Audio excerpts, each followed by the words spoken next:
우리는 지금 어떤 시대를 살고 있을까? 종교, 철학, 과학, 그리고 영화까지 인류는 늘 이 질문을 피하지 못했습니다.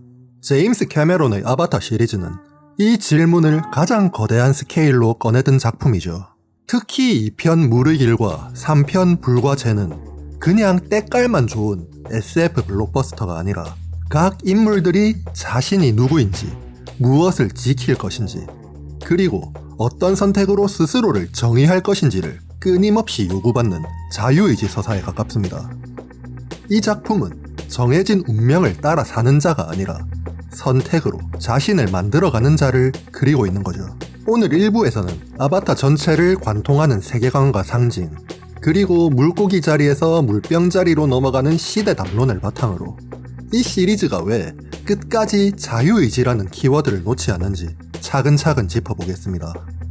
먼저 제목부터 보죠. 아바타. 이 단어는 원래 산스크리트어 아바타라에서 왔습니다. 뜻은 그렇게 가볍지 않습니다. 위에서 아래로 내려온다. 신이 인간 세계에 강림한다. 그러니까 아바타란 우리가 게임에서 말하는 캐릭터 이미지 수준이 아니라 더 높은 차원의 존재가 다른 차원, 다른 세계에 현현하여 모습을 드러내는 것을 의미하는 단어죠. 그리고 이 현현은 단순한 등장 이상의 의미를 가집니다. 그 존재가 그 세계의 흐름과 역사에 영향을 미칠 수 있는 등장이라는 점에서 아바타는 곧 개입과 변화를 불러오는 존재라는 상징을 갖게 되니까요. 캐메론은 이 단어를 그대로 가져와서 판도라라는 행성 위에 올려놓았습니다. 인간은 자신들의 몸을 버리고 새로운 몸, 나비족 아바타를 빌려 타죠. 다른 육체, 다른 문화, 다른 행성 속에서 그들은 다시 한번 선택을 해야 합니다. 이제 여기서 이 영화의 주제가 하나 드러나죠. 몸이 바뀐다고 정말 존재도 바뀌는가? 그리고 더 중요한 질문. 그렇다면 나를 나이게 하는 건 기억인가? 몸인가? 아니면 내가 지금 내리는 선택인가? 이게 바로 자유의지의 출발점이죠. 자, 주인공의 이름을 한번 볼까요? 제이크 설리. 영어 동사 썰리는 더럽히다, 오염시키다, 훼손하다라는 의미를 가지고 있습니다. 그가 속했던 지구 문명은 제국주의, 군사력, 자원수탈이라는 폭력 위에 세워진 세계였고, 제이크는 그 세계의 연장선 위에서 판도라에 도착한 인물입니다. 그래서 제이크 설리는 말 그대로 오염된 문명에서 넘어온 인간이라고 읽을 수 있는 거죠. 그는 단순한 침입자가 아닙니다. 지구 문명이 가진 죄와 한계를 함께 짊어진 채 넘어온 존재이기도 합니다. 그리고 제이크라는 이름은 보통 제이컵, 야곱의 축약형으로 쓰입니다. 성경 속 야곱은 처음부터 완전한 인물이 아니었습니다. 형의 발꿈치를 잡고 태어나며 집착과 욕망, 경쟁심으로 상징되는 인간이었죠. 하지만 야곱은 결국 밤새도록 어떤 존재와 씨름하고 운명과 싸우고 자기 자신과 싸운 끝에 새로운 이름을 받습니다. 이스라엘.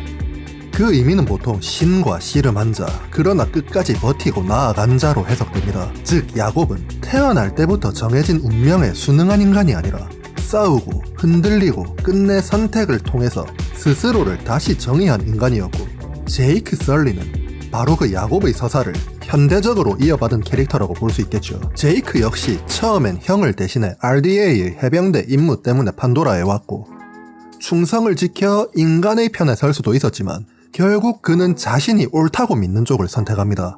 전 이것을 배신이라고 보고 싶지 않습니다. 제이크는 주어진 정체성 그대로 살지 않았습니다. 선택을 통해 자신을 다시 정의하는 인간이었죠. 즉 제이크 설리라는 이름 안에는 이미 죄를 가진 인간이지만 선택을 통해 거듭날 수 있는 인간이라는 메시지가 겹겹이 담겨있다고 볼 수 있는 거죠. 이제 카메라를 잠깐 지구로 돌려봅시다. 지구는 그냥 빙글빙글 도는 행성이 아닙니다. 약간 비스듬히 기울어진 채로 그 축이 또 아주 느리게 흔들립니다. 이를 세차운동이라고 부르죠.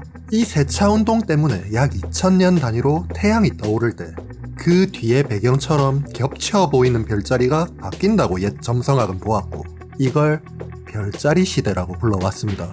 우리가 지난 2000년 동안 살았다고 여겨지는 시대, 그게 바로 물고기 자리 시대입니다. 물고기 자리 시대의 키워드는 이러합니다. 종교, 믿음, 구원, 희생, 절대 권위, 신이 나를 이끈다는 사고. 기독교의 상징이 물고기인 것도 이 물고기 자리 시대와 연결해서 보는 해석이 많죠. 그리고 지금 많은 점성학자와 영성담론에서 말하는 게 이겁니다.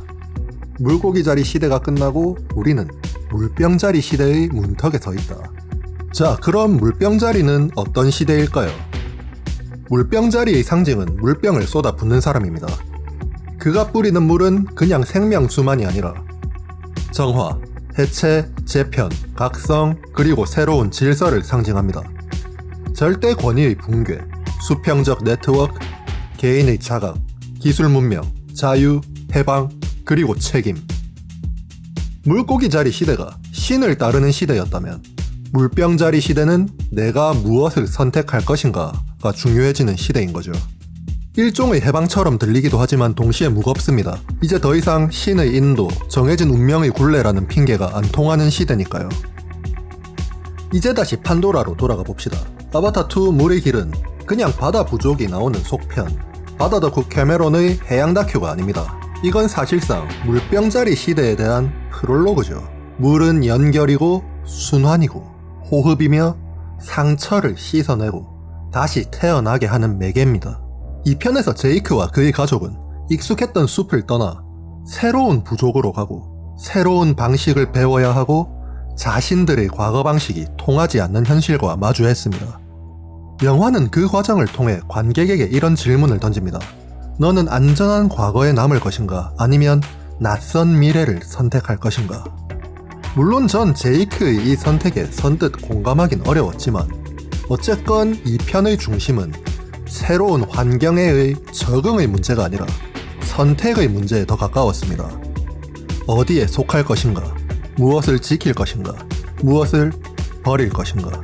물의 길은 물병자리 시대의 가치를 찬미하면서도 동시에 그 변화가 가져올 통증을 보여줍니다. 변화는 아름답지만 절대 공짜가 아니다. 이제 3편 아바타3 불과 재는 이 모든 시대 담론을 불 속으로 던져버리는 영화입니다. 불은 문명의 상징입니다. 산업, 기술, 에너지, 전쟁, 정복, 진보와 파괴가 뒤섞인 힘. 그리고 쟤는 그 불이 다 타버리고 남은 결과죠. 3편에서 우리는 각 인물들이 자기 삶을 불 위에 올려놓는 걸 보게 됩니다. 제이크는 분노와 책임, 복수와 보호 사이에서 어떤 윤리를 선택할 것인가? 네이티리는 상실과 증오에 잠식된 감정을 넘어서 앞으로 나아갈 수 있을 것인가? 아니면 끝까지 증오의 포로로 남을 것인가?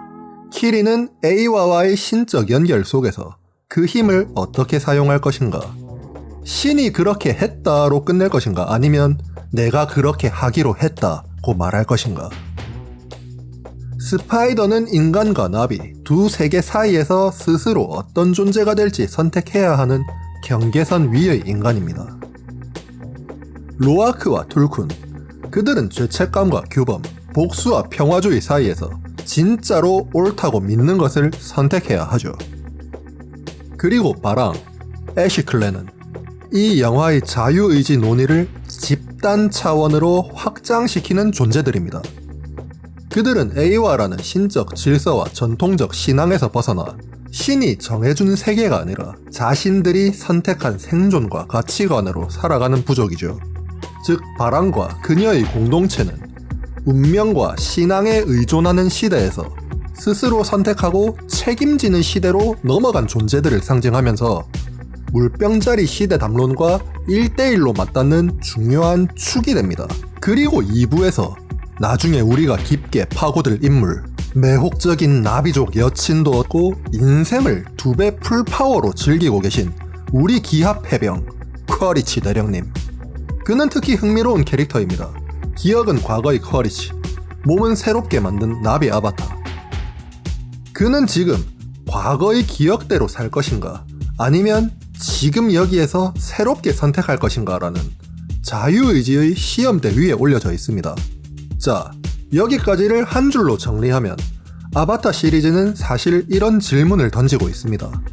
우리는 여전히 누군가의 뜻, 시스템, 운명, 과거에 의해 움직이는 존재인가?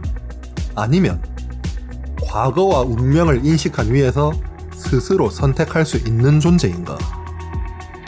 물고기 자리 시대는 믿음과 구원의 시대였다면 물병 자리 시대는 자유와 선택 그리고 책임의 시대입니다. 물의 길은 그 문턱에선 인류와 나비족의 이야기였다면 불과 재는 그 문턱을 실제로 넘어가면서 각 인물이 자신의 자유의지를 어떻게 사용할 것인지 불 위에서 시험받는 이야기입니다. 아바타는 결국 판도라라는 SF의 옷을 입고 있지만 그 안에서 묻는 건 지극히 인간적인 질문인 거죠. 너는 진짜로 네가 선택한 삶을 살고 있는가? 1부에서는 아바타라는 말의 어원, 제이크 설리라는 이름의 숨은 상징, 지구의 세차 운동과 별자리의 시대, 물고기 자리에서 물병 자리로 넘어가는 시대 담론, 그리고 2편과 3편을 관통하는 자유의지라는 큰 줄기를 함께 훑어봤습니다.